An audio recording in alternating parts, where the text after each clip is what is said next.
Now we will start writing letters from A on this grid pattern. Alright, तो सबसे पहले जैसे हमें ए लेटर को लिखना है तो और हमें 7:4 रेशो को ऑब्टेन करना है, तो हमने हाइट को पहले ही 7 पार्ट्स में डिवाइड करके रखा है और हम विड्थ यहाँ पे हम 4 बॉक्सेस तक लेंगे। तो जैसे अगर हमें ए लेटर लिखना है तो उसकी हाइट ये हो जाएगी और विड्थ हम यहाँ पे बॉक्सेस काउंट करेंगे 1 2 3 4 बॉक्सेस तक, मतलब यहाँ तक। अगर यहाँ से स्टार्ट करके यहाँ तक हम ए लेटर को यहाँ पे लिखेंगे। तो सबसे पहले हम मार्किंग कर लेते हैं। जैसे ए को हम यहाँ से स्टार्ट करेंगे और इसका जो टॉप है वो यहाँ पे बन जाएगा। ऑलराइट, तो हम इसे ड्रॉ कर लेते हैं।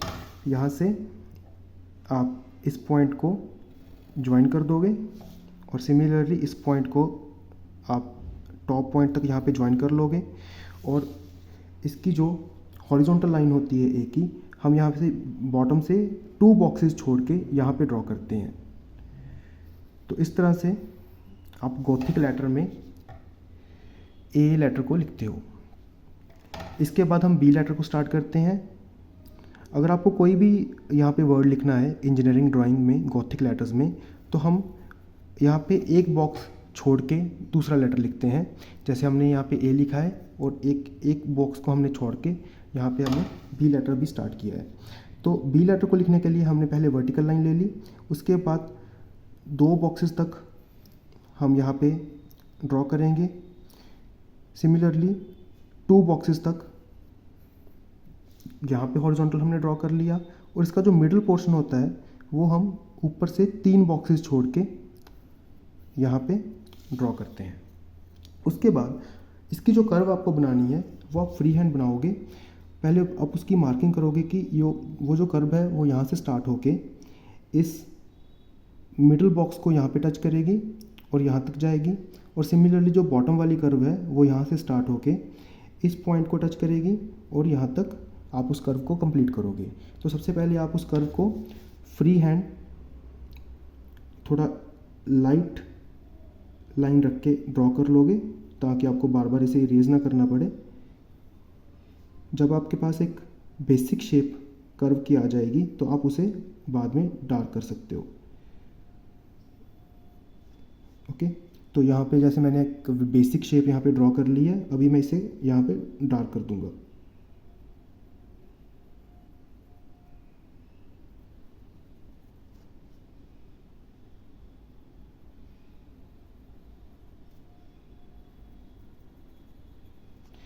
तो in this way you can write the letter B. इसके बाद हमें सी लेटर लिखना है।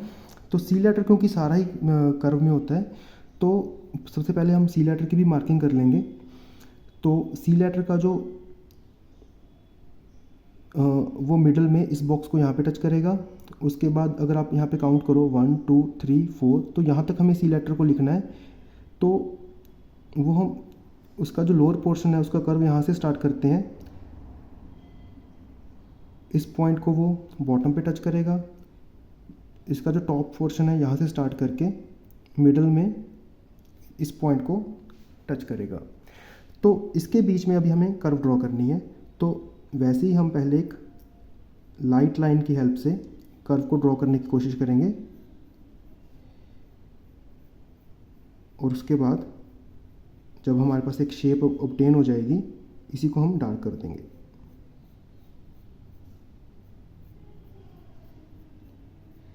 तो इस तरह से जैसे हमारे पास एक बेसिक शेप बन चुकी है, तो अभी हम इसी को डार्क कर देंगे।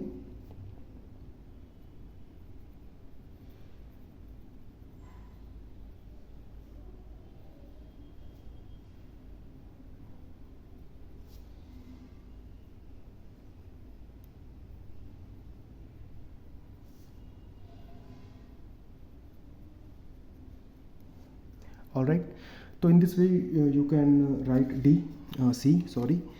उसके बाद हमें डी लेटर लिखना है।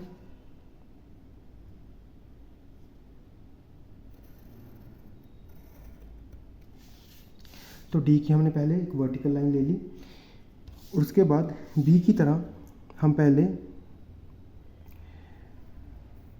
2 हॉरिजॉन्टल लाइंस यहाँ पे ड्रॉ कर लेंगे टॉप और बॉटम पे। इसके बाद हमें इसकी कर्व ड्रॉ करनी है। तो एक 1 2 3 4। तो हमने यहाँ पे 4 बॉक्सेस काउंट कर लिए। इसके बाद हमें इसे कर्व से ज्वाइन करना है, तो एक बेसिक कर्व हम ड्रॉ करते हैं।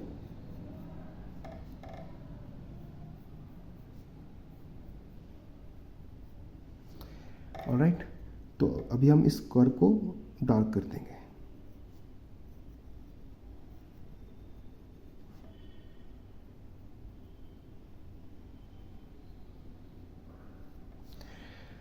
तो इस तरह से हमारे पास लेटर डी आ गया। इसके बाद हमें ई लिखना है, तो ई के लिए आप एक वर्टिकल लाइन ले लोगे। इसके बाद इसकी बॉटम हॉरिजॉन्टल लाइन यहाँ तक 4 बॉक्सेस तक हम आप यहाँ पे ड्रॉ कर लोगे। इसी तरह से टॉप हॉरिजॉन्टल लाइन वो भी 4 बॉक्सेस तक आप यहाँ पे ड्रॉ कर लोगे। इसका जो मिडल वाला लाइन होता है वो आपको बिल्कुल इसके सेंटर में, मतलब जो इसका 4th बॉक्स है, 4th बॉक्स के सेंटर में आपको ड्रॉ करनी होती है, और वो आप 3 बॉक्सेस तक ड्रॉ करते हो। इसके बाद एफ लेटर लिखते हैं हम, तो एफ की वर्टिकल लाइन आ गई। देन इसकी जो हॉरिजॉन्टल लाइन है टॉप वाली, 4 बॉक्सेस तक आपने ड्रॉ कर ली। इसकी जो मिडल वाली लाइन है वो आपको 4th बॉक्स के सेंटर पे 3 डिवीजन्स तक आप यहाँ पे ड्रॉ करोगे।